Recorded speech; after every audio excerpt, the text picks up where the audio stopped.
Hi, I'm Alan Tubbs, and I'm a product manager for Bosch Rexroth. I want to take a few minutes to explain the Open Core interface and the benefits that the Open Core interface brings, along with some of the advantages to using it in your applications. First thing we're going to talk about is this Open Core engineering diagram. And you'll see this diagram on a lot of our marketing materials and on our website. And what this diagram represents is a description of Open Core engineering as a whole. So if we look at the core of it, core of our business and the core of our products that we try to bring to our customers and the solutions we try to bring to them, we're talking about our motion control and our drive functions and product. So if we explode out one ring, we look at software tools and function toolkits, open standards, and the Open Core interface.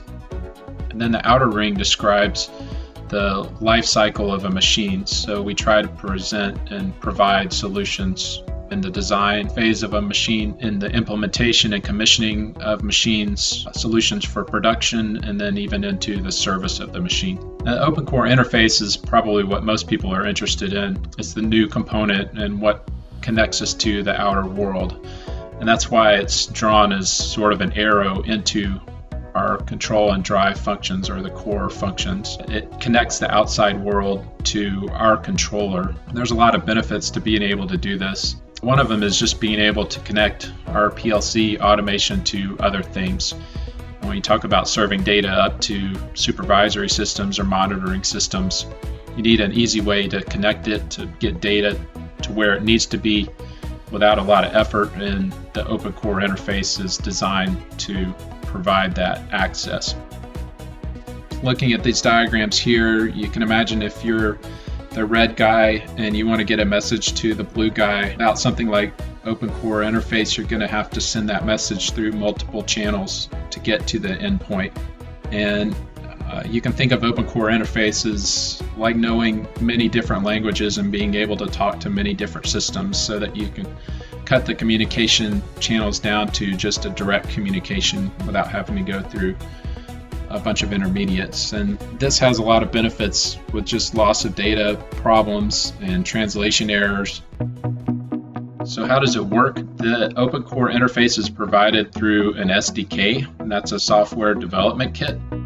Basically what that is a toolkit to help one system talk to another system. And this is familiar, and with software developers, they're used to dealing with SDKs to bring other functionality into their development environment.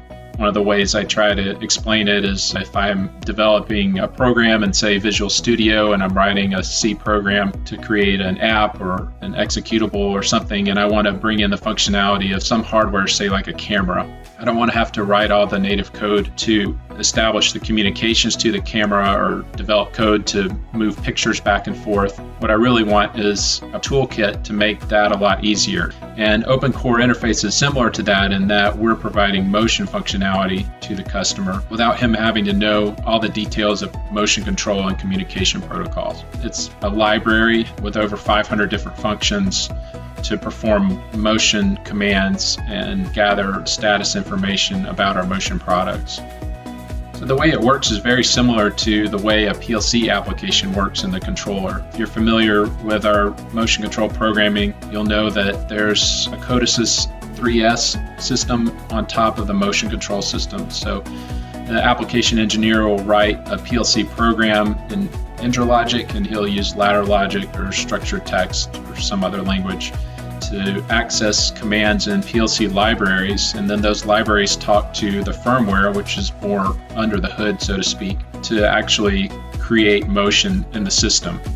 Open Core interface works much the same way, it's just a different development environment. It's, say, using Visual Studio or Eclipse or LabVIEW, and it's using its own native development code, and it's using the libraries that are imported in the SDK, and it's accessing the commands in the underlying motion control firmware in much the same way as the PLC program would. So this is the feature that allows us to say that you don't need a PLC program to gain access to the motion control system. You can just use Open Core interface, and it allows you to show demonstrations where the PLC is turned off and you can still create motion through a different program in a different development environment. So one thing that's helpful to do when we're talking about the open core interface is divide it into these 4 different categories.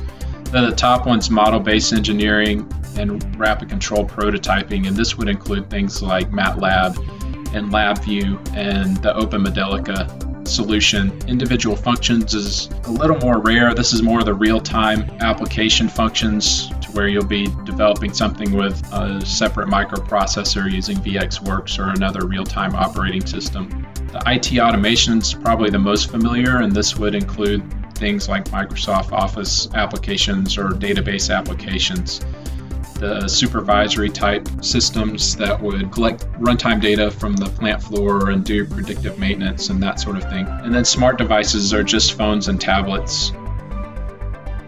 So when we look in the open core interface, there's a lot of different libraries that are available, and you'll see a collection of some of them here, again segregated into the different categories. And what's important to notice here is these are the MLC and XLC libraries. To use these functions, you would need a hardware device like the MLC or XLC or XM controller in the loop to talk from this development environment to our actual controller. And this chart here just explains the different firmwares where libraries are available. So we already talked about XLC, MLC, EnderDrive. MTX has its own libraries, one of them being real-time, one of them not. And then EnderWorks has its own libraries to automate some of its processes as well. And all this is available on the Open Core Engineering forums. So some of the customer benefits of the open core interface, one of the most obvious ones is it allows them to get around the PLC program. So if we think about a LabVIEW integrator that needs to get motion into a system for open core engineering, he would write an interface to our PLC. So there would need to be a communication channel like OPC UA or Ethernet IP or some kind of field bus to get data from the LabVIEW system to the EnderLogic program to actually move motors and actuators and read data and that sort of thing. So if you can shorten the path to be able to get information and commands from one place to another, then you've created a better product for your customer. But what the open core interface allows the lab user to do now is to access those core firmware commands and data directly to where he doesn't need the PLC program in the middle to do that. So we've given him a tool set to move axes and read I/O, control I/O directly from LabVIEW. Now for the OEM, some of the benefits that he has is customization, identity, efficiency, and connectivity. So the customization part of it is just being able to make his machine unique in an easy way. So he can add features like, say a tablet interface to do maintenance or control. He can add interfaces up to cloud networks to move data from his machine up to his customer's supervisory system easily. He can connect things like other controllers, like LabVIEW controllers, a lot faster than he was able to do before. And then from the efficiency standpoint, it just allows him to program a lot faster and a lot cleaner without a ton of integration effort to connect systems that don't talk to each other very well. So I hope you enjoyed learning a little bit more about the open core interface. For more information, you can go to our website at www.boschrexroth.com/network. And there you can register with just an email registration and be able to get access to the SDK.